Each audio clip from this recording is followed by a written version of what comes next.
Amin. Barшаңызға Алланың сәлемі мен мейірімі болсын. Алейкум ассалам рахматулла.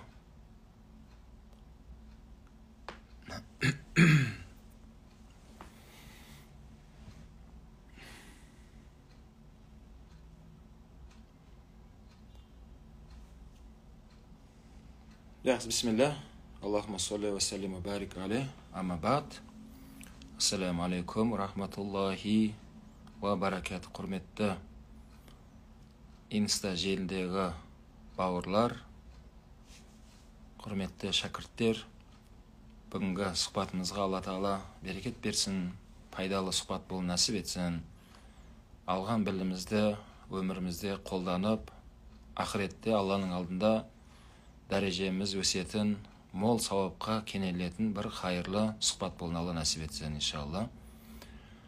Мен дауысым қалай естіліп тұрған бір белгі берсеңіздер, соған байланысты сұрақ-жауап форматындағы бүгінгі сұхбатымызды бастайтын боламыз. Мен алдын сіздерге бір уәде берген болатынмын. Жалпы сұрақ-жауап форматында сіздермен кездесіп тұрамын деп. Қазір тікелей Мекке қаласынан хабарласып отырмын. Бізде сағат кешкі 7, елде 10. Осы түннің кешіне қарамастан уақыттарыңызды бөліп, білім алайын деп отырған баршаларыңызға Алланың нұры жаусын.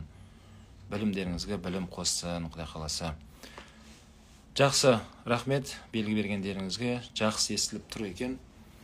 Енді мен көмекшілерімнің берген ақпараты бойынша жалпы келген сұрақтарыңызды олар оқыды, қарады. Соның ішінде қайталанған сұрақтарды іріктей келе, сол бірнеше сұрақты маған жолдаған болатын. Мен сонымен жаңа түртіп қойдым. Соған байланысты Құдай қаласа осы сұрақтарды барынша жауап беруге тырысамын. Неге менің сұрағым оқылмай жатыр деп ренжімеңіздер. Жалпы сол мағынасы ұқсас болған сұрақтарды жинақтап, соны бір сұрақ деп есептелінді бұл жерде. Соған байланысты бірнеше сұрақты, 16-ға жуық сұрақты мен белгілеп қойыппын. Жаңа келген ақпарат бойынша. Бірақ осының ішінде сіздің де сұрағыңыз қамтылған деп есептелінеді. Өйткені сұрақтар өте көп. Алла разы болсын баршаларыңызға. Сол өзекті мәселелерді көтергенсіздер. Бірақ соны мағынасы бір деп жинақтай келе осындай санын кішкене осындай ықшамдадық. Бірінші сұрақ, әйел мен ер адам құқығы жайында айтсаңыз деген сұрақ келген. Және сол әйел мен ер адамның құқығы жайында көптеген сұрақтар негізінде келген. Соның бәрін жинақтай келе бір сұрақ деп есептедік біз. Енді әйел кісі мен ер азаматтың сұрағының жауабын мен мынау Жанұя деген кітабында келтірген негізінде. Мына арнайы мен соны ашып көрсете салайын сіздерге. Бұл кітабымыз Аллаға шүкір жарыққа шықты. Бұл кітап қазір көптеген оқырмандардың қолына тиді, Аллаға шүкір. Сондай бір бақытты жанұя болу нәсіп етсін Алла Тағала. Және өңірлерде осы кітап қазір жеткізілді. Өзіңіздің сол өңіріңізде сол кітап ал деген сол кітап сатылатын дүкендерден ала аласыздар. Бұл көп деген өңірлерде бар. Жанұясы деген парақшамыз осыған бола ашылған болатын. Сол парақшаға кірсеңіздер, сол сіздің өңіріңіздегі дүкеннің адресі сөрге жазылған. Қай қалада болсаңыз, сол жерде сол дүкенді таба аласыздар. Енді сұрақтың жауабына кірісейік. Мына кітабымда мен оны келтірген болатынмын. Соны құрметті жастар айтарым, міндетті түрде мына кітапты алыңыздар.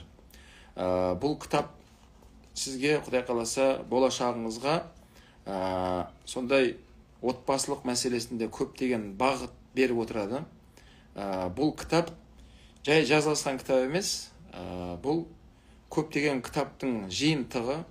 Және өмірде өздеріңіз секілді көп жастармен кездескем.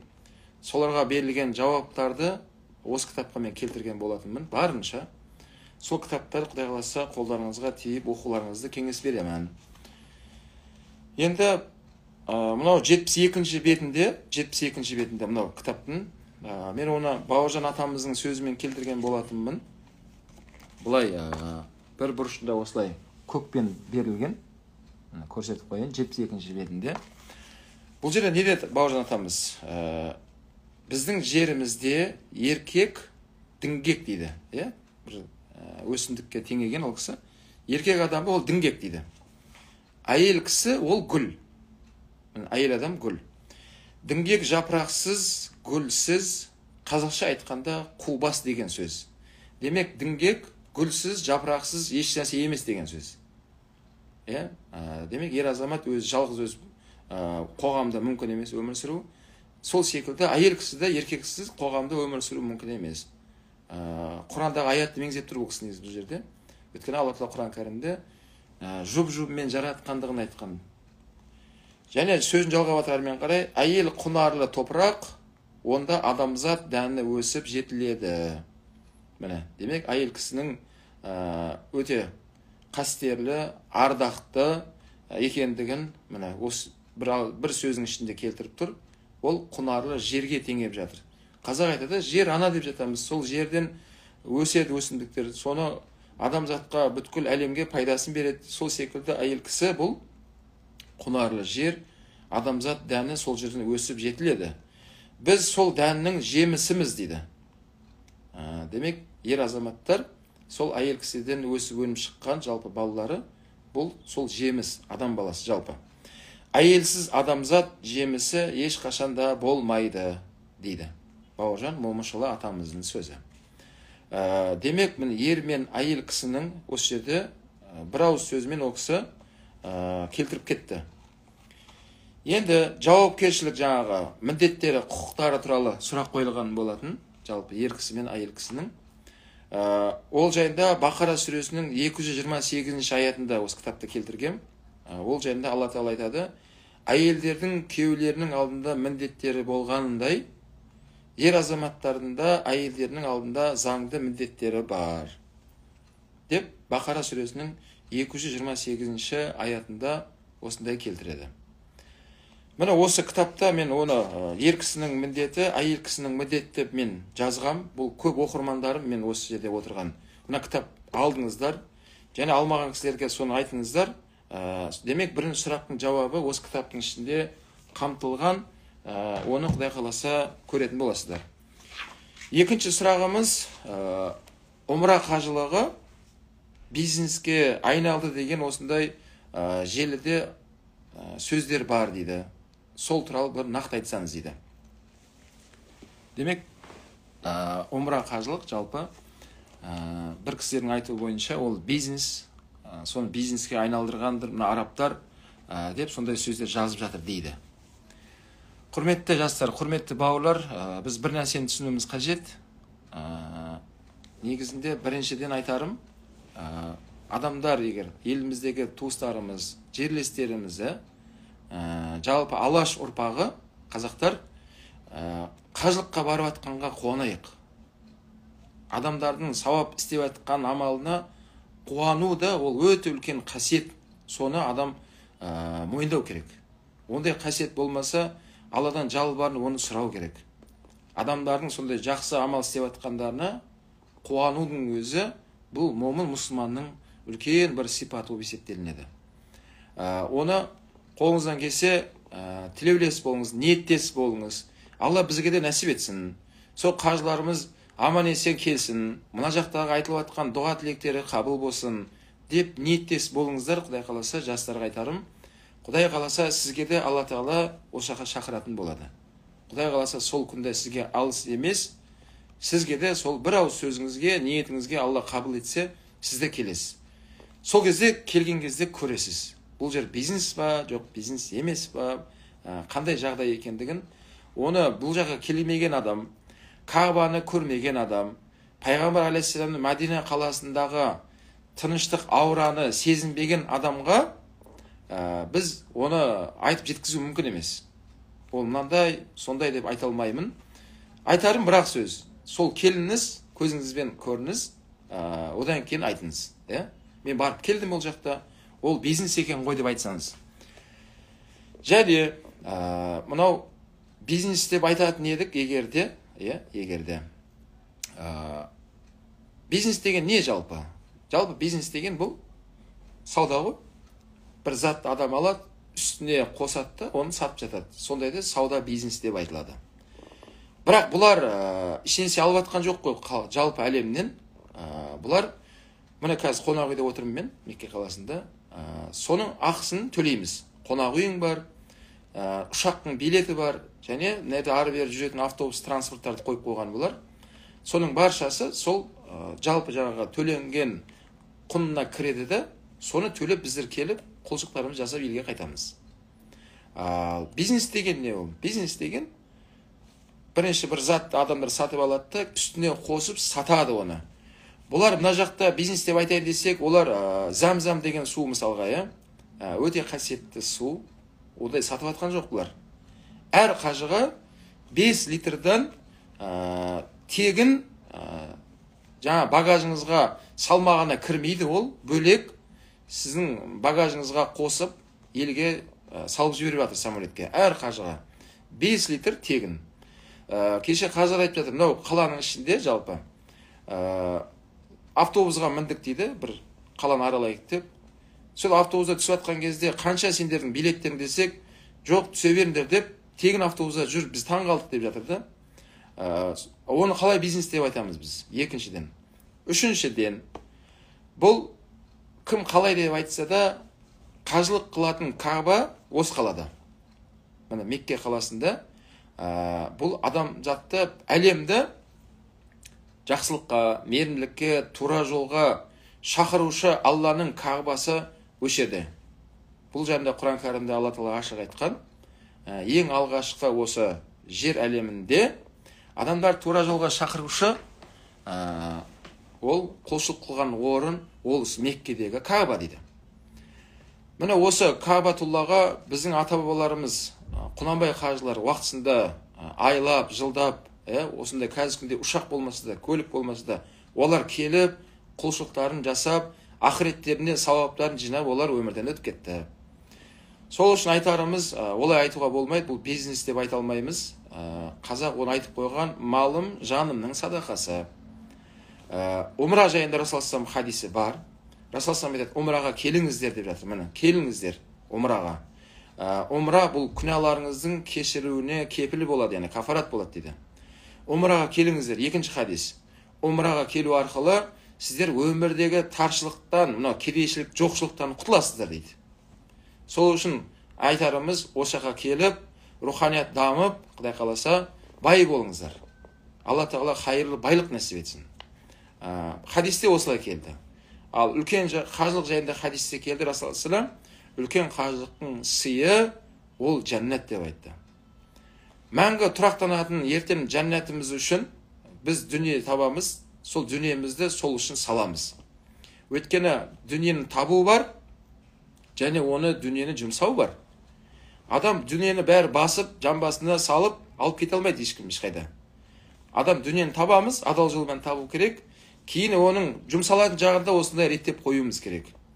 Енді айтарымыз, бізде мына жерде қазір күнделікті 2 мезгіл дәріс болып жатыр. Дәріс. Сол қажыларымыз ертең елге барған кезде сұрасаңыздар болады. Қалай әсер, қалай болғандығын.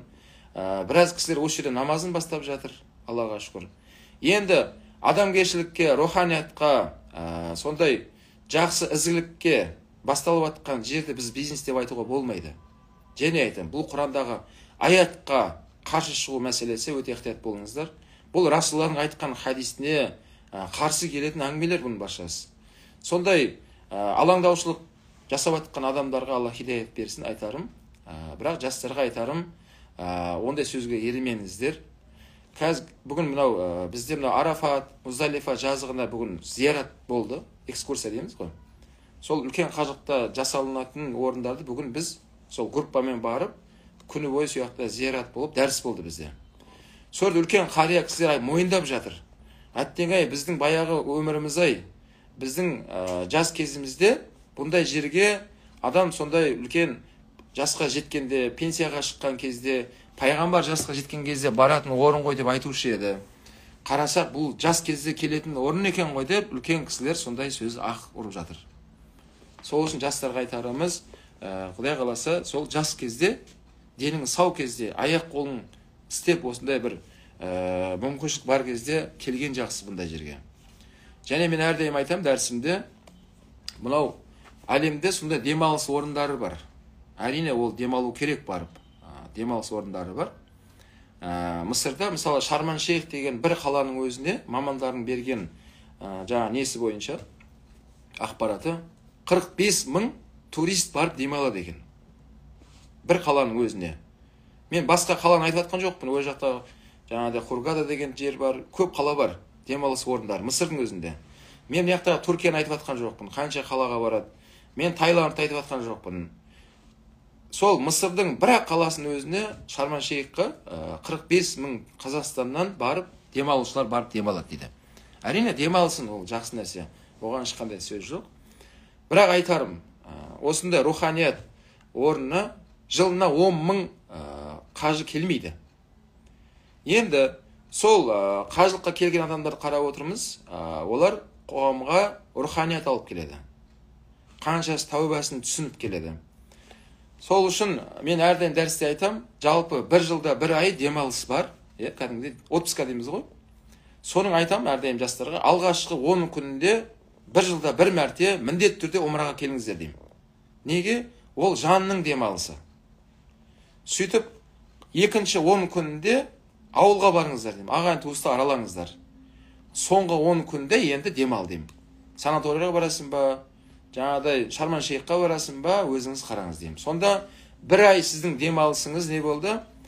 Тәніңізді, жаныңызда сондай демалыс болды. Төртіншіден, енді бұлар бизнес деп айтуға болмайды, өйткені біз қарап отырмыз. Жалпы бұлар мемлекет болып, бүткілі сол қажылардың, келетін қажылардың жағдайын жасап отыр мына жерде.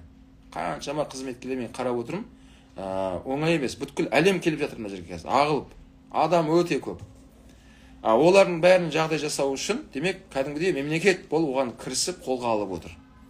Сол үшін біз қалаймыз ба, қаламаймыз ба, Алла осыны қалады. Дәл осы Мекке қаласынан, Кағбаны осы жерден Алла шығарған. Дәл осы қаладан Пайғамбар алейхиссалам шыққан. Дәл осы қаладан діннің бастауы осы жерден басталды. Сол үшін біз сол ата-бабамыздың көшіне ілесуіміз қажет. Міне руханият әлемі осы Алланың шариғатында екен. Одан кейінгі сұрағымыз үшінші, жалпылама жинақтаған кезде үшінші сұрақ. Реніш пен кешіру жайында сөз қозғасаңыз деп, осындай сұрақтар көп келген екен. Ренжу мәселесі. Енді құрметті жастар, құрметті тыңдармандар айтарым, жалпы мынау ренжіп тұрған адам, демек соның алдында сондай бір қадамдарға барады адам. Әрекет етті, ізденді, көп еңбек етеді, сөйтіп ол іске аспай қалғанда ренжиді ол адам. Оларға айтарым, ренжімеңіз. Бәлкім сол жаңағы ізденісіңізді тоқтатпаңыз. Мүмкін сол тоқтап тұрған сәттің өзі сізді көп нәрседе оятады. Оны бір жақсылықтың нышаны деп қабылдаңыздар. Ренжуге болмайды.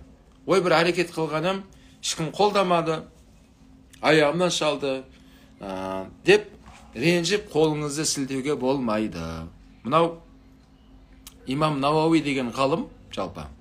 Ол кісі өзінің ауылында сол құрдастарымен білім алам деп медресеге барады сол жас кезінде.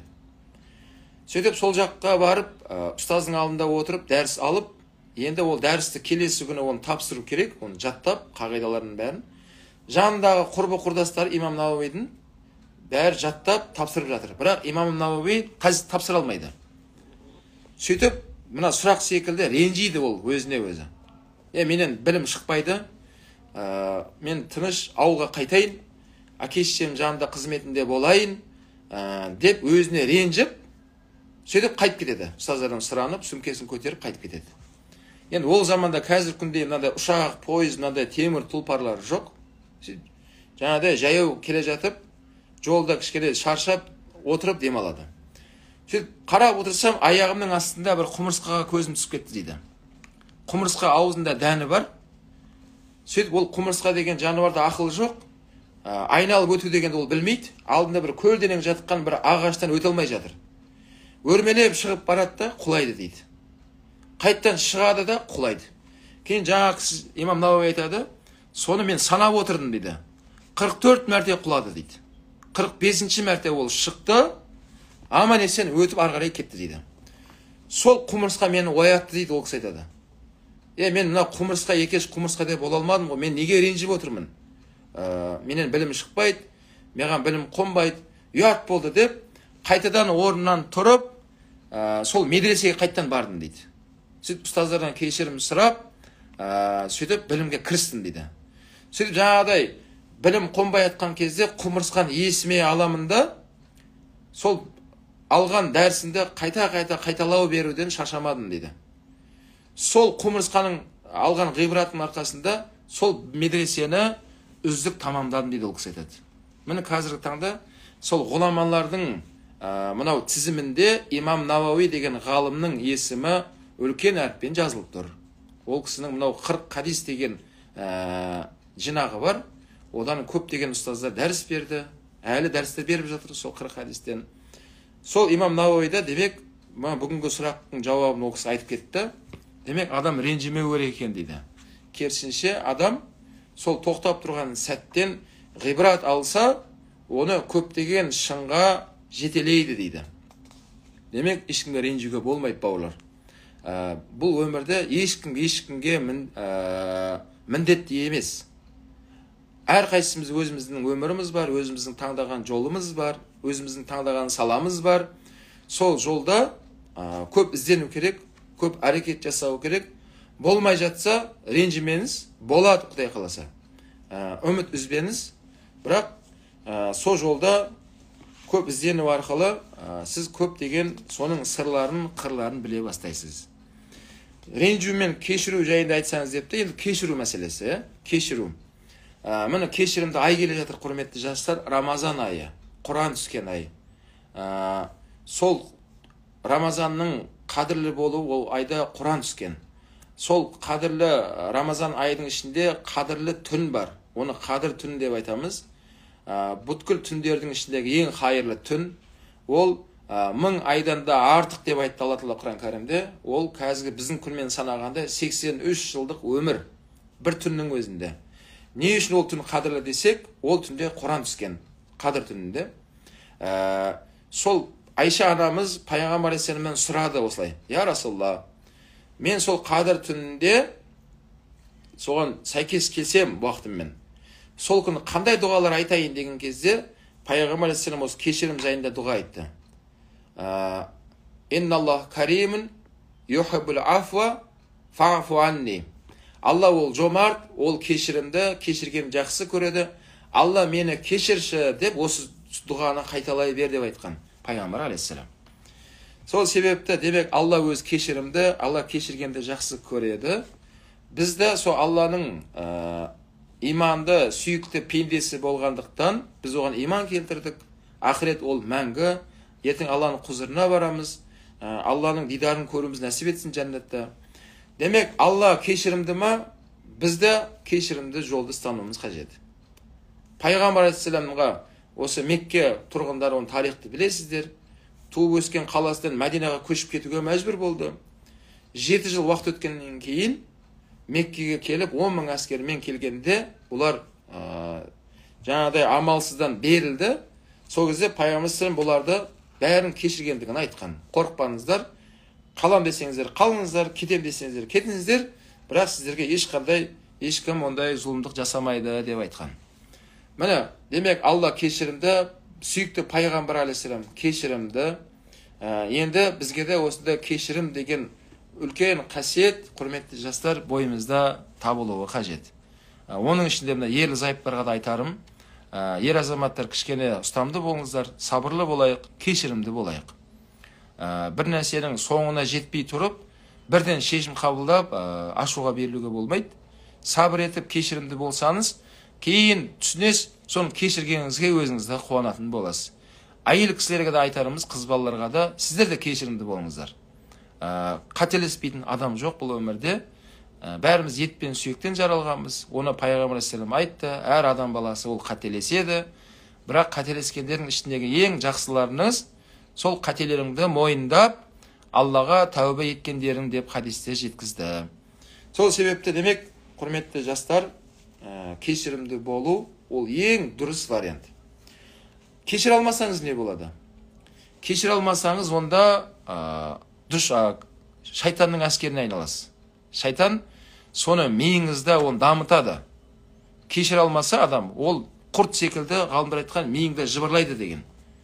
Оған пәленшені кешіре алмасаңыз, ағаңызды ма, досыңызды ма, көршіңізді ма, онда сол кешіре алмаудың соңы өкінішке алып барады.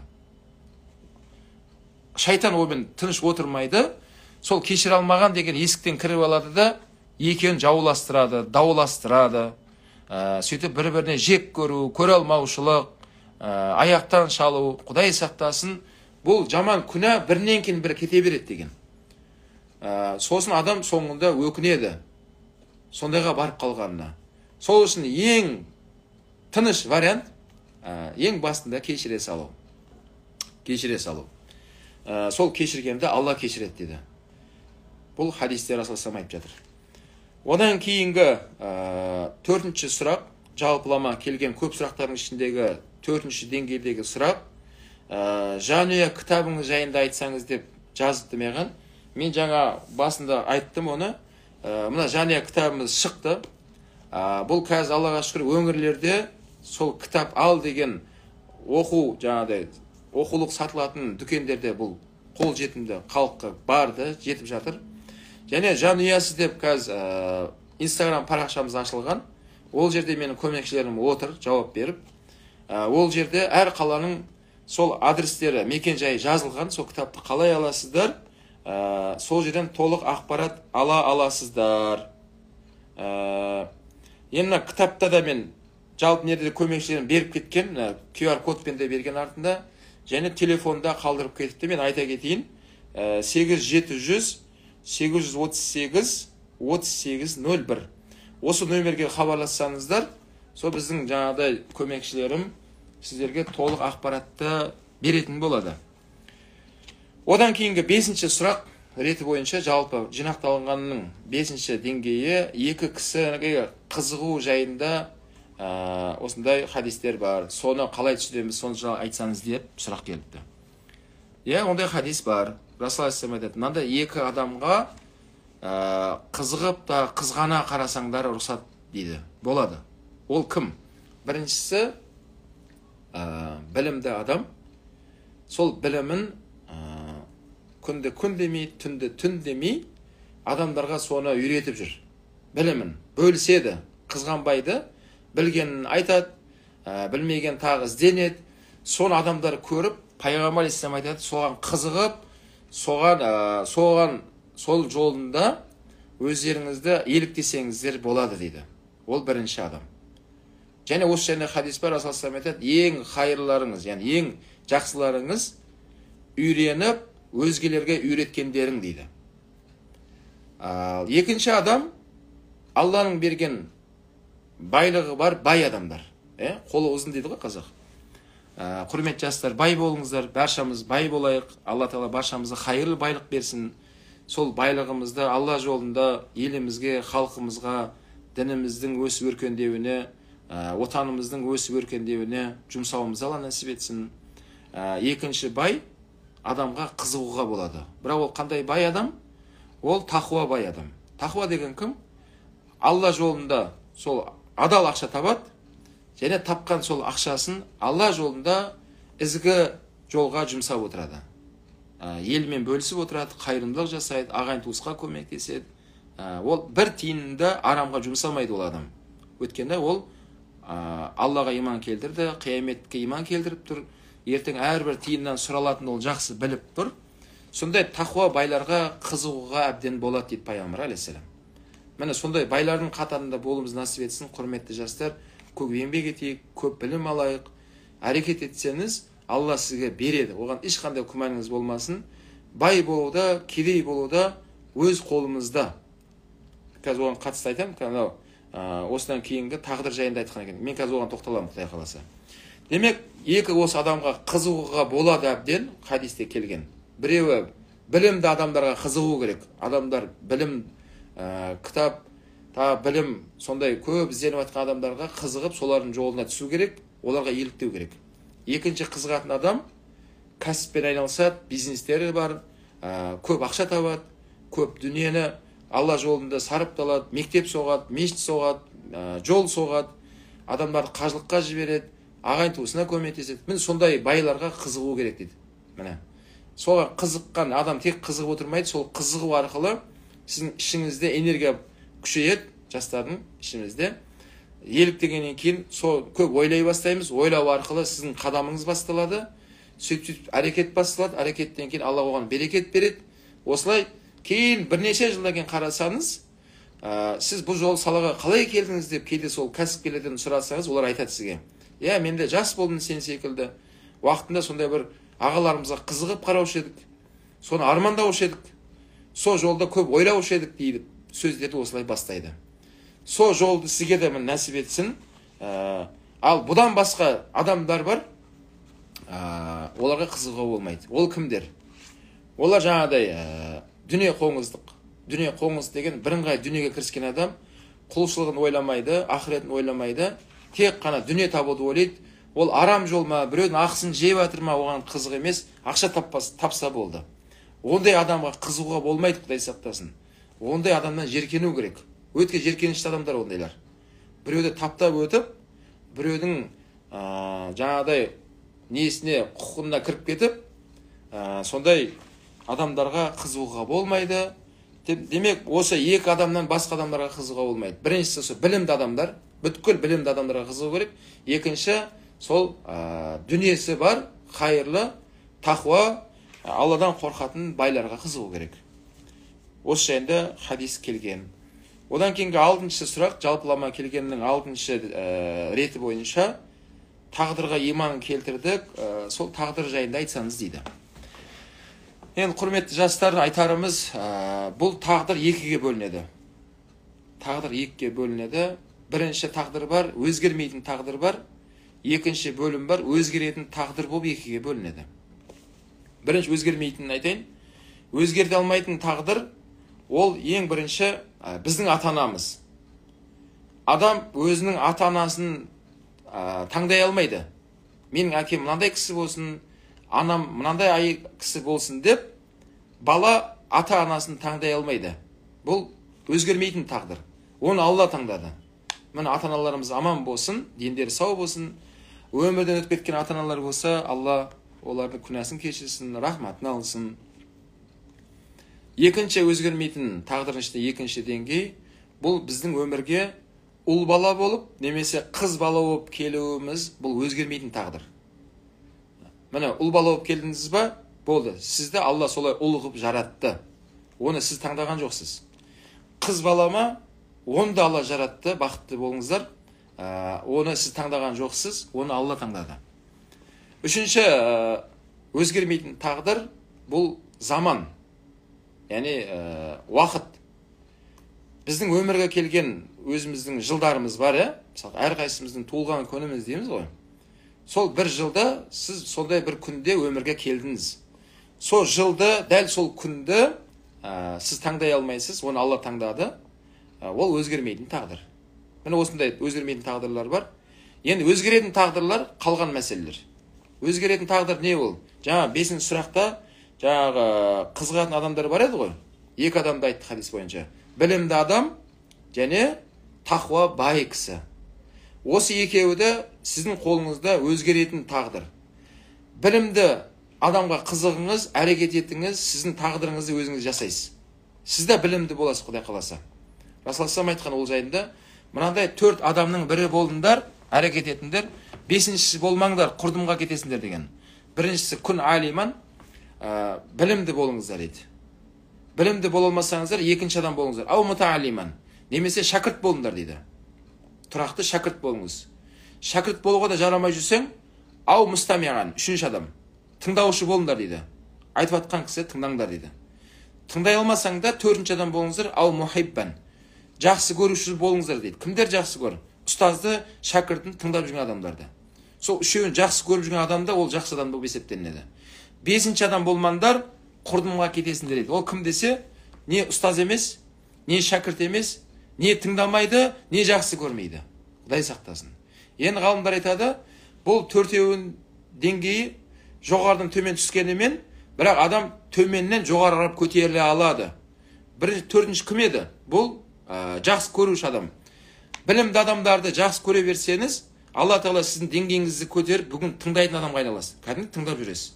Кейін тыңдай бермейсіз, тыңдағанның арқасынан тұрақты шәкіртке айналасыз сіз. Сөйтіп шәкірт болып жүре бермейді өмірде ешкім, бір күн сізді ұлағатты ұстазға айналасыз. Міне. Сол секілді екінші адам жаңағы бай адам дедік. Бай адамға да еліктеңіз, оларды жақсы көріңіз, оларды тыңдаңыз, оларға шәкірт болыңыз. Сізді солардың басқан жолымен сізде жүре аласыз. Және сол тағдырды сіз таңдай аласыз. Абай атамыздың тілімен айтатын болсақ, Абай атамыз айтады, Алла байлықты жаратты, кедейлікті жаратты, бірақ Алла сені кедей қылған жоқ. Алла Тағала ауруды жаратты, денсаулықты жаратты, бірақ Алла сені ауыртқан жоқ дейді. Абай атамыз айтады. Демек, адамның ауруы, немес ауырып денсаулықты кетіру тағдырын адам өзі таңдайды. Темекіні шегіп, нашаны шегіп, Құдай сақтасын. Ана травмадол деген пәлекетті адамдар ішіп жатыр қазір, естіп жатыр жастардан. Сөйтіп іше беріп, адам ауру болып денсаулықтан айырылады да, ертең айтуға болмайды. Алла Тағала мен тағдырымды осылай жазған, менің не кінәм бар деп. Жоқ, үйтіп құтыла алмайсың. Алла Тағала сен тағдырыңды олай жазған жоқ. Сен сол жолды таңдайтынды Алла білет, сөйтіп сол тағдырыңа жазғызған сол нәрсені. Сол үшін құрметті жастар айтарымыз, деніңіз сау болды өзіңіз таңдайсыз, немесе ауру болып та адам өзі таңдайды. Қазір ауырмағанымен сол темекі шегіп, наша шегіп жүргендерге айтарым, ондай жаман нәрседен аулақ болыңыздар. Бұл нәрсе болашақта міндетті түрде сіздің денсаулығыңызды жаулайды. Міндетті түрде ол. Ол дәлелденген мәселе. Бүткіл әлем осындай денсаулықты құртатын осындай нәрсемен қазір күресіп жатыр. Одан ғибрат алу керек. Алла Құранда осыны айтып жатыр. Әла татадаббарун деген. Сендер өзгелерден ғибрат алып, бұлай ойланбайсыңдар ма дейді Алла Тағала Құран кәрімде. Сол үшін тағдыр мәселесін жаңа айттым. Демек, бай болуың, денің сау болуы, отбасың тыныш болуы, бәрі айтарым жастарға, оны тағдырды өзіңіз таңдайсыз. Соны жаңа айтқандай мамандармен кеңесіп, сол жолда көп кітап оқып, сол мамандарды тыңдау арқылы, ойлану арқылы, Алладан сұрау арқылы, соны әрмен қарай қадам-қадаммен жылжи беру керек. Алла Тағала сіздің ниетіңізге қарай, сіз ойлағаннан да қайырлы тағдырды сізге жасап береді. Оған ешқандай күмәніңіз болмасын. Сол үшін демек, адамның өмірде бақытты болуы, демек бақытсыз болуы, ол кімге байланысты екен, құрметті жастар? Ол жаңа айтқандай өзгеретін тағдыр, ол өзіміздің қолымыздағы мәселе. Одан кейінгі жетінші сұрақтың жиынтығы деңгей жетінші мәселе, мәдениет жайында айтсаңыз дейді. Мен дүкеншімін депті мына кісінің сұрақ қойған кісі. Дүкенде мен барынша сол әдеппен адамдармен мәміле қыламын дейді ол кісі айтады. Өтпей қалған нанды сатпаймын дейді ол кісі айтады. Бірақ сол мәдениет жайында айтыңызшы дейді. Тұтынушылар, яғни дүкенге келген адамдар сол мәдениет жайында айтсаңыз деп маған сұрақ жазған екен бір кісі. Және осыған ұқсаған сұрақтар болған, соны жинақтай келе осы сұраққа мен тоқтадым. Мәдениет жайында. Мәдениет дегеніміз не ол? Жалпы мәдениет дегеніміз, құрметті жастар, ол әдеп. Мынау жалпы біз сол 2005-те мен Мысырға барған болатынмын, Алланың қалауымен. Сол жақта ұстаздарымыз бізге сол Таалим деген кітаптан дәріс берді. Ол кітап адамға әдеп туралы, білімнің әдебі туралы үйрететін кітап. Және соның кіріспесінде сол айтқан еді кітапта, неге ол әдеп бірінші десеңіздер дейді, адамға бірінші білімнен бұрын әдеп болу керек дейді. Сол әдеппен алған білім сізге пайда жемісін береді дейді. Шайтан іблісте де білім болды дейді, бірақ ода әдеп болмағандықтан, жаңағыдай мәдениет болмағандықтан, сол білімін дұрыс жолға қолдана алмады. Алламен сөзге келіп дауласты, сөйтіп ол шайтан болды, ражим болды дейді. Міне Құдай сақтасын, үмітсіз шайтан, шайтанда үміт жоқ. Енді айтарымыз, құрметті жастар, сол мәдениет деп тұрғанымыз сол әдеп. Енді мына кісілердің айтуы бойынша, демек дүкеннен бастайтын болсақ, мәдениетімізді дүкенге қалай кіру керек? Біріншіден дүкенге бісміллә деп кіруіміз керек. Ана есіктің рүшкесін ұстаған кезде бісміллә деп ашып кіріңіздер дүкенге, оң аяқпен. Сөйтіп екінші әдебі ассаламу алейкум деп Алланың амандығын тілеп, сол дүкенге Алланың баракатын тілеп кіріңіздер. Міне, ең бірінші осыдан бастау керек әдепті. Сөйтіп сәлем беріп кіргеннен кейін енді жаңағы дүкеншіге өзіңіздің қажетті заттарыңызды әдеппен мәміле қылып сұраңыздар. Оны Расулаллах айтады. Мынау сатып алушы мен сатушы екеуі де осылай әдеппен болады екен, мәміледе бір-біріне қиянат жасамайды екен, екеуіне де Алла сол сетте баракат береді деген. Баракат. Анау сатушының ақшасына баракат береді, анау сатып алған затқа баракат беріп қояды. Ол баракат дегеніміз, ол берекелді. Үйіңізге берекет алып келесіз, сол алып келген затыңызбен. Ол өте көп пайдаланатын, өте сондай бір берекелді не болады? Сондай бір жақсы зат болады.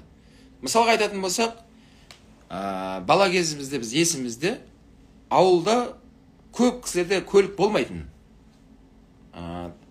Біздер жаңа ауданда тұрдық, өзім туып өскен жерім, аудан, Сарыағаш ауданы, Абай деген Келес ауданы, мен сол жердің тумасымын.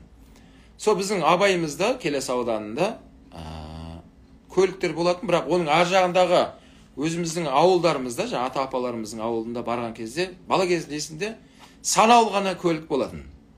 Және олар айтып отыратын, анау пәленшенің анау москвичі дейтін. Осы ауылдағы мына той тумалақтың баршасында жүрген көлік сол дейді. Сол көлік дейді. Ауылдағы анау келіндерді роддомға апарып тастап, кішкентайлы болған кезде алып қайтатын көлік сол көлік. Сондай бір Алла берекет беріп қойған көлік деп айтып жататын да сондай ауылдағы көліктерді. Демек, сол көлікті алған сол ағаларымыз уақытысында жаңағыдай әдеппен алғанда ол көлікті. Расулаллах соны айтып жатыр. Кез келген сатып атқан, алып атқан адамның арасында әдеппен мәміле болады екен, Алла оған баракат беріп қояды деді. Анау алған адамға да заты, жаңа алған көлігі баракат болады. Ол көлігіңіз шапқылап жүріп, тек қана сізге, әулетіңізге, елге, халыққа қызмет ететін көлік болады. Сондай көлікті берекелді көлік деп айтады. Бірақ қазір өкінішке орай қазіргі заманымызға оралатын болсақ, ауылда емес, бір үйде қосақтап көліктер бар. Біреудің 2 көлігі бар, біреудің 3 көлігі бар. Әрине болсын, ол жақсы ғой. Қос-қостап адамдар бір-бірін күтіп жүрмей, көлікті теуіп кете беру өте жақсы Алланың берген нығметі. Бірақ айтарым, сол бас-басына жеткен көліктің өзі жаңағыдай баракат болмағандықтан кейде сол көліктерде жетпей жатыр. Сол көліктің өзі өздерінің қажеттеріне жарамай қалып жатыр. Өздерінің қызметінде жүрмей қалып жатыр. Неге десе, оның сыры жаңа Расулаллах айтқан баракат болмағандықтан. Демек, мынау мәдениет деп тұрған сол әдеп деген нәрсе, сол баракатты шақыратын нәрсе.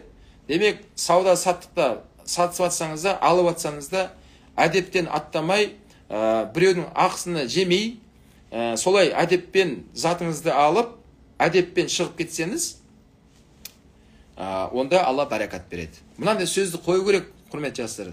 Анау орыстардан келген сөз ол. Клиент всегда прав дейді. Болды, мен клиентпін, мен өзім білем, мен қалай сөйлеймін, мен өзім білем, сен мен аузыма қақпақ болмайсың, сен өзің жұмысыңды жаса, неде қазір менеджерің кім, бастың кім, шақыр деп әйелде сөзге жаңағыдай келіп дауласып тұруға болмайды, Құдай сақтасын.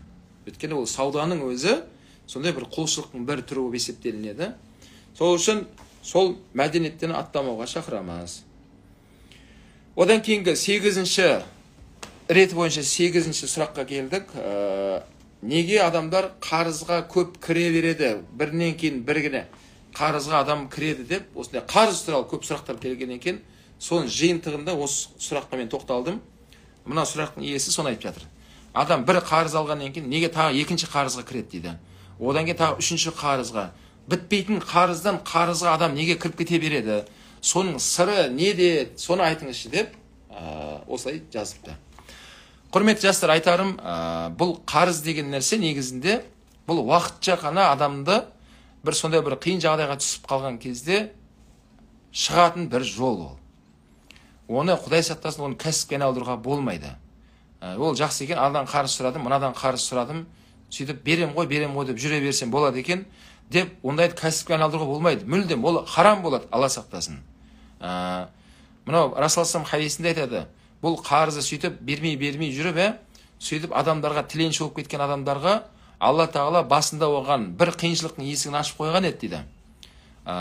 Бірақ өзі ниетіне қарай сол адамдардан жеңіл жүріспен ақша жинауды үйреніп әдетке айналдырып алды да, сол ниетіне қарай Алла Тағала оған сондай жетіспеушіліктің есіктерін ашып тастайды дейді.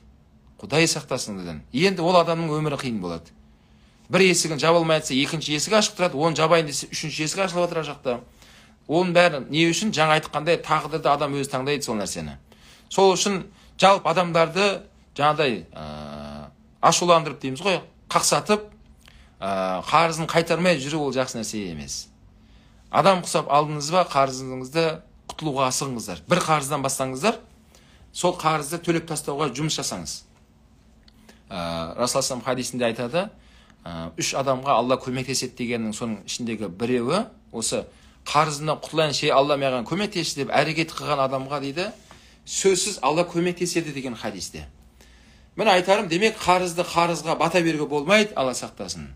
Екіншіден, неге адам қарызға кіріп жатыр десе, оның бірнеше тұстары бар. Соның бір жолын айтайын. Адам қанағатшыл болған кезде басталады.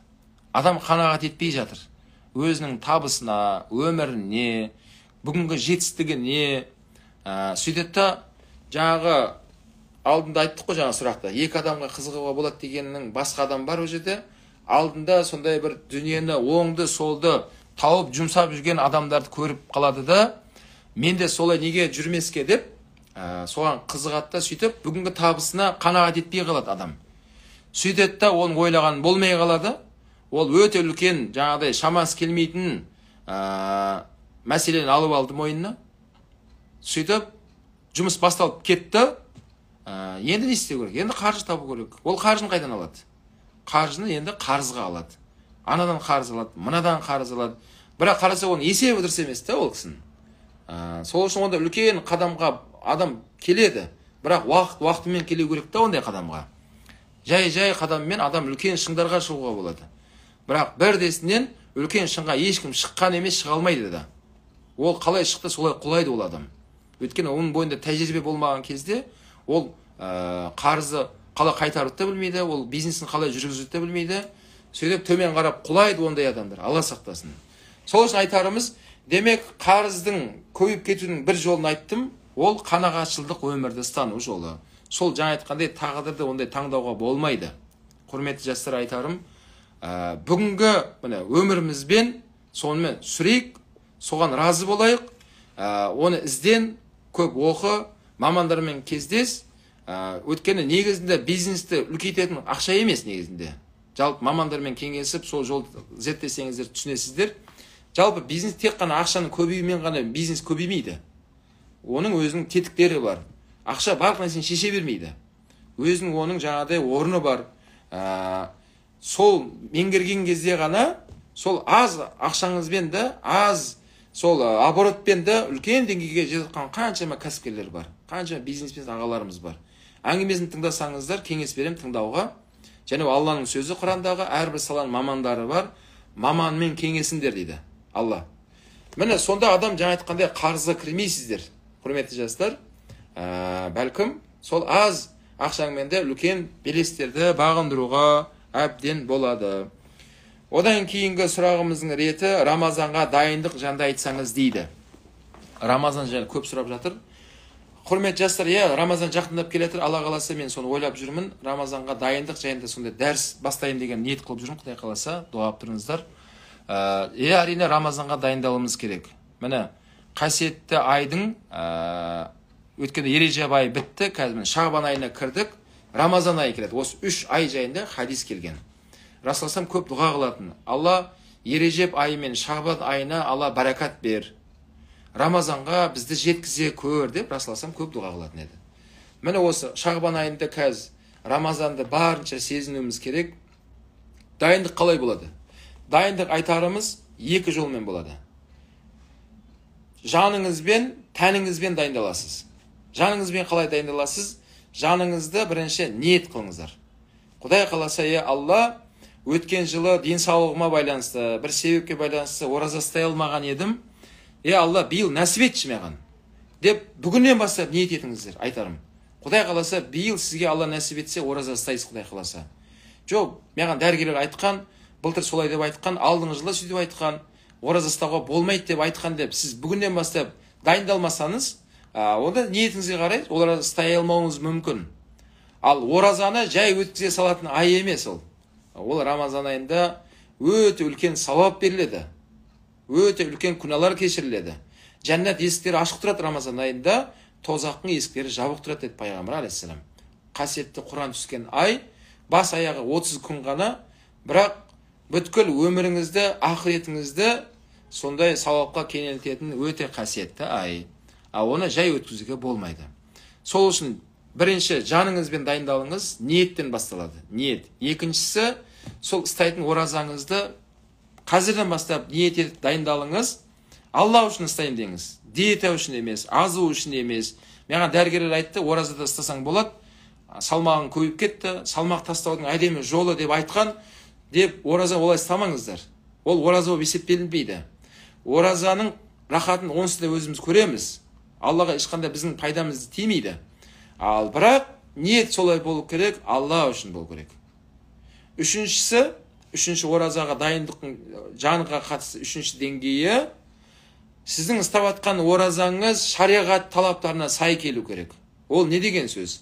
Шариғат талаптары деп тұрғаны, демек, мысалға мен басқа дін өкілін бір жерде мен бір кездесуде болып қалдық. Кейін біз қазақ қонақ жайлы халықпыз, сол кездесуде, дастархан жайылған еді, ол жерде басқа дін өкілдері де бар еді. Мен енді сөйле имам ретінде ислам атынан барған едім сол кездесуге. Кейін басқа дін өкілдері де болды ол жерде. Сөйтіп түскі аста бірге болдық. Дастарханның иелері өзіміздің мұсылмандар, халал дастархан. Бірақ басқа дін өкілдері де сол дастарханда болды. Мен жанымда отырған жаңағы төрде отырған басқа дін өкіліне мен қонақ жайлық қылып алдында жаңа табағына ет салып беріп жатырмын да, міне ет жеңіз деп. Сөйтсем ол айтады маған, жоқ, мен оразамын дейді. Бірақ оразамын деп салат жеп отыр ол кісі, компот ішіп отыр, жемшелік жеп отыр. Бірақ олардың оразасы ет жеуге болмайды екен. Сонда еттен жалпы жасалынған ешнәрсе жеуге болмайды екен. Ал қалған нәрсені жеуге бола береді екен. Енді айтқым келіп жатқан дәл осы көрініс оразада шариғатқа сай келмейді. Жарайды, сіз мұсылмансыз, Алла разы болсын ұстап, ниетіңіз жақсы, бірақ шариғатқа сай ораза ұстамасаңыз, жаңағыдай салат жей бересіз, су ішпесеңіз болды, бірақ компот ішсеңіз болады деп, солай істесеңіз, ол ораза болып есептелінбейді. Демек, осындай үш қағидамен дайындалыңыз жаныңызды. Екінші дайындық тәнге қатысты болады. Тәніміз, міне, денеміз. Оразаны бірінші мәрте ұстайын деп тұрған кісілер болса, биылдыққа, онда айтарым, қазірден бастап дайындалыңыз. Қалай болады дайындық? Мысалға, түске дейін ораза ұстап бір дайындалып көріңіз. Түске дейін таңертең сол таң намазының алдында 15 минут қалған кезде аузыңызды бекітіңіз да, тамағыңызды бәрін ішіп алыңыз. Болды. Одан кейін ешнәрсе ішпеңіз. Түске шейін ұстаңыз. Организм үйретіңіз солай. Сөйтіп түскі уақытқа шейін организм үйренсін, кейін түсте кішкене қарныңыз ашса, қайттан аузыңызды ашсаңыз болады. Енді ол ораза ниетпен ұстамайсыздар, оны дайындық деп ұстасаңыздар болады. Кейін солай-солай бір-екі күн солай ұстап көріп жүріп, кейін уақытың ішін созып көрсеңіз болады, асырға шейін. Сөйтіп, машықтанып, ертең Рамазан айы келген кезде бір күн толыққанды ұстай алатындай сіздің организміңіз дайын тұр. Солай ұстасаңыздар болады. Немесе екінші топтағы адамдар бар, тәуекелшіл адамдар, негізі осы адамдардікі дұрыс, бірден тәуекел деп бастап кетеді. Алла, міне сен парыз еткен ораза бұл, Құдай сақтасын, ешкім аштан өліп кетпейді. Алла, сен парыз еттің ба, бұл жерде маған бір қайыр бар деп, көзіңіз тарс жұмып, ұстап кеткеніңіз әрине абзалы сол негізінде. Солай дайындықпен қазіргі шағбан айында нәпіл оразалар ұстасаңыздар болады. Аптасында 2 мәрте ма, қараңыздар, ыңғайыңызға қарай. Сөйтіп организмді дайындап барсақ болады. ертең Рамазан айына келгенде сіздің тәніңіз, денеңіз Рамазанға сай дайын тұр. Ал Рамазанға қатысты ол жерде руханият, Рамазан айына қатысты дәрістер мен жаңа айттым. Құдай қаласа сол эфирде мен өтетін боламын, Құдай қаласа. Одан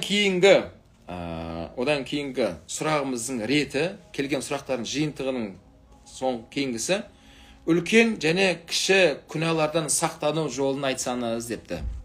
Жалпы күнә жайында сұрақтар келген екен. Соның жинағы мынау. Енді құрмет жастар, айтарымыз, өткенде менен сұрады жастар, темекінен түсіндік, күнә екен, кальян қалай дейді. Кальян шегуге бола ма, темекі емес қой деп жатыр да. Айтарым, кальян бола ма, малян бола ма, білмеймін, ертең тағы не бір аттармен келуі мүмкін.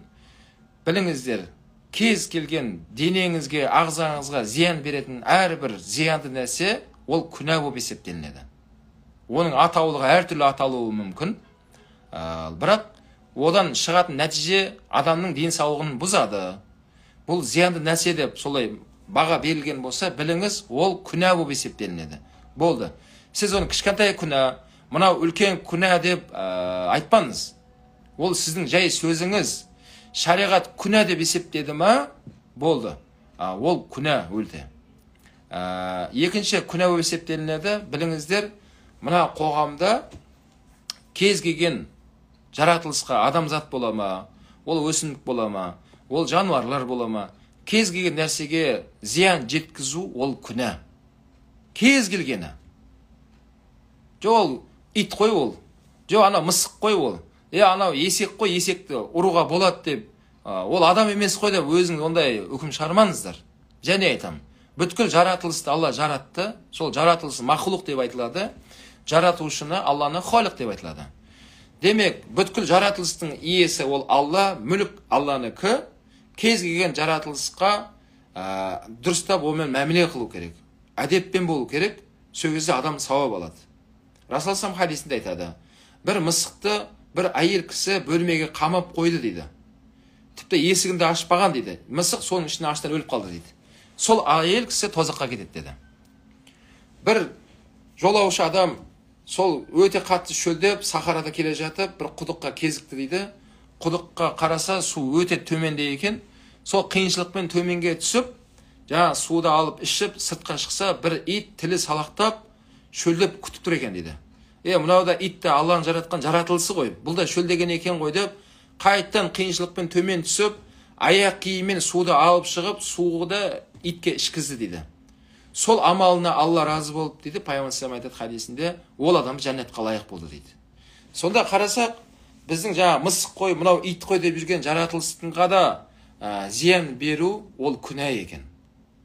Мен жаңа айтқандай, күнәні ол сіздің ойыңыз, мынау кішкентай күнә, мынау үлкен күнә деп қарамаңыздар. Үшінші мәселе, ғалымдар айтады, әрбір күнәдан қорықпаңдар дейді. Сол күнәдан тыйым салған Алладан қорқыңдар дейді. Яғни, ол күнәдан кім тыйып жатыр сізді?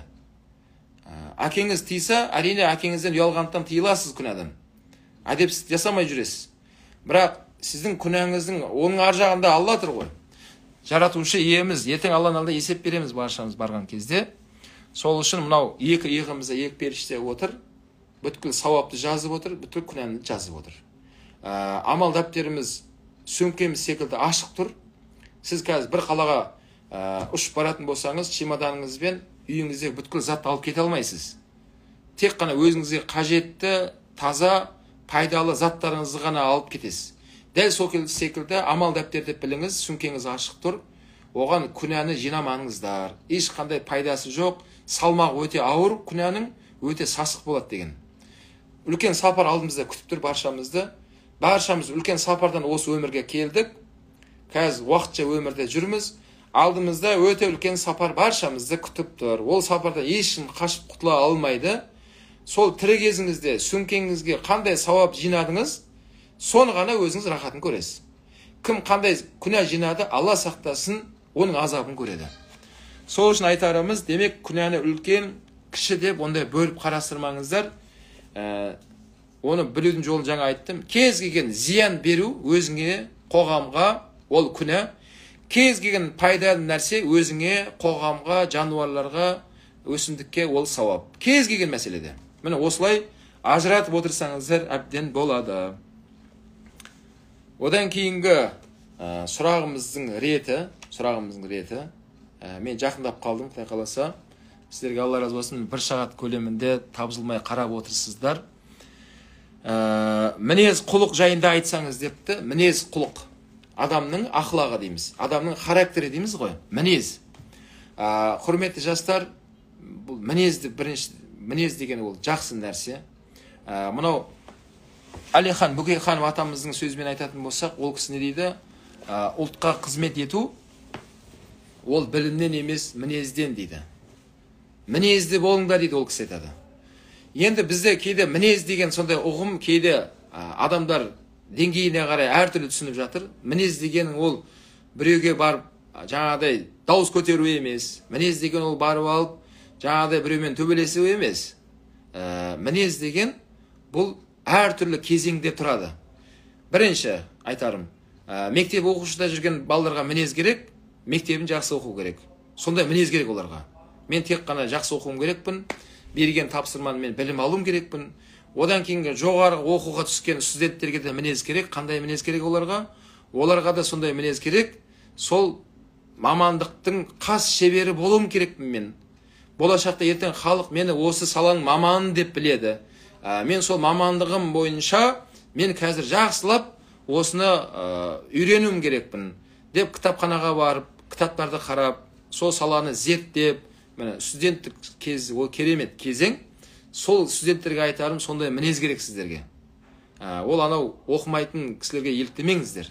Түнімен қаңғырып, ана зачетканы былай жаба саламы дегендерге қарамаңыздар. Ертең ондай адамдар дипломдары сандықта жатады. Ешқандай пайда бермейді. Бекерге сонша жыл уақыты зая болды. Ертең ол Құдайдың алдында жауап береді. Одан кейін студенттік өмір біткеннен кейін енді сондай мінез керек жастарға, енді отбасын құру керек. Жүре берге болмайды. Үйленем ғой, Құдай қаласа деп. Құдай қалап тұр саған үйлен деп жатыр сізге. Міне оқуың бітті ма? Енді бірден сондай мінез керек жастарға, бойдағы өмірден доғару керек. Үйлену. Мен кітабымда айтқам, жастарға қалай үйлену керек, қалай қызды таңдау керек, қыз балалар қандай жігітті таңдау мән беру керек. Бәрін өз кітабымда айтқам, жанұя кітабында. Құдай қаласа оны алған кісілер сұрасаңыздар болады, ол жерде ақпаратты сіздерге айтатын болады. Кейін үйленгеннен кейін және сол отбасындағы ерлі зайыптыларға мінез керек болады, сабырлық мінез керек. Ер азаматқа да мінез керек, әйел кісіге де мінез керек. Неге? Қазақ айтады, үйлену оңай, үй болу қиын. Немесе екінші сөзінде айтады, үй болғаннан кейін ыдыс аяқ сылдырламай тұрмайды дейді. Демек, сол кезде бұл екеуіне де сондай мінез керек, сабырлы болу керек. Кішкене кешіріммен қарау мінез керек болады. Өйткені екеуі де жас, әлі отбасылық өмірге үйрене алмай жатыр, оларға сондай мінез керек оларға. Кейін ол мінезге үйреніп алғаннан кейін, одан кейінгі балалар өсіп қалған кезде мінез керек болады. Әке тұлға мінез керек болады. Әкесі балаларына кәдімгідей күнделікті көзіне көрініп жүрген тұлға болу керек. Сондай мінез керек әкеге. Ол темекі шекпеу керек ол әке. Ол әке карта ойнамау керек. Ол әке жатып ішер жалқау болмау керек. Ол әке былайша айтқан кезде ол спортпен айналысу керек. Ол әке бизнеспен айналысу керек. Ол әке көп кітап оқу керек. Ол әке атқа міну керек.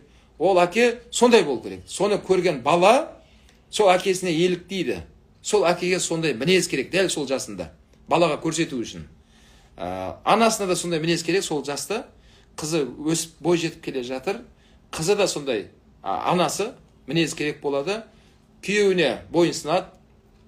Күйеуінің алдын орап кетпейді. Ол сөйлеп жатқанда жағаласып сөйлемейді. Ешқашан балалардың алдында әкесі туралы жаман сөз сөйлемейді. Тазалық жағынан, әдеп жағынан бәрін қызына сондай көрсететін мінез керек қызға, әйел кісіге. Міне осылай кете береді, кезең-кезеңмен кете берсеңіздер, ол кітапты біз келтіргенбіз. Сондай мінездер бөліне деген құрметті жастар. Демек, мінез деген бұл толық бір үлкен ұғым. Біздің өмірімізде, әрбір қадамымызда кезең-кезеңмен дамып отыратын үлкен бір әлем ол. Оның бәрін бірақ тақырыппен мінез мынандай деп айта алмаймыз біз. Сол үшін білім алыңыздар, құрметті жастар. Сол кезеңнен өткен кезде Алла берсе өздеріңізге жеңіл болады. Мен осындай бүгінгі жалпы сұрақтарымыздың жиынтығы осындай деңгейде өтті, құрметті жастар. Алла разы болсын баршаларыңызға. Міне түннің ортасы болса да, бірақ сол білім үшін уақыт ажыраттыңыздар. Айыпқа бұйырмаңыздар. Бізде мына жақта осындай кіретін уақытым, жалпы осы интернетке осы уақыт маған ыңғайлы болды. Соған байланысты осы уақытты таңдаған болатынмын. Алла Тағала баршамыздың осы бүгінгі естіп білгенімізге амал етуімізді нәсіп етсін. Жаңа сөзім басында айтқандай, арасында осылай сұрақ-жауап форматында сіздерге осындай өтіп тұруға тырысатын боламын. Менің көмекшілерім осылай сіздерге арасында осылай айтып отырады. Қандай сұрақты жалпы көргілеріңіз келеді деген кезде, соны кәдімгідей активный дейміз ғой. Міне бүгінгідей Алла разы болсын, активный болып, соны комментарий жазуларыңызды сұраймыз. Соны біз ескеріп, жинақтап, осылай эфирде айтып отыратын боламыз. Субханака астағфирука атубу илейк.